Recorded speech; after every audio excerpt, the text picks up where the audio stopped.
ถือว่าจะขอเจ้งคุณของกองประชุมพวกเราสู่ก้อนกำลังปล่อยก่อนรักษาในนี้มื้อนี้กองประชุมใหญ่ครั้งที่9ของผู้แทนแนวเราทั้งศาสตร์ว่าได้ดำเนินมาเป็นเวลา1 ต่อ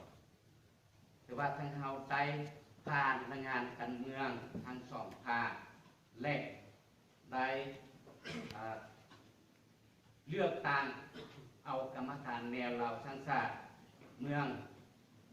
ครั้งที่9นี้จำนวน31ผ่านและแต่งตั้งประธานห้องประธานคณะประจำของแนวเราทั้งศาสตร์อย่างสมบูรณ์แล้วและกองประชุมก็ได้ทับทอง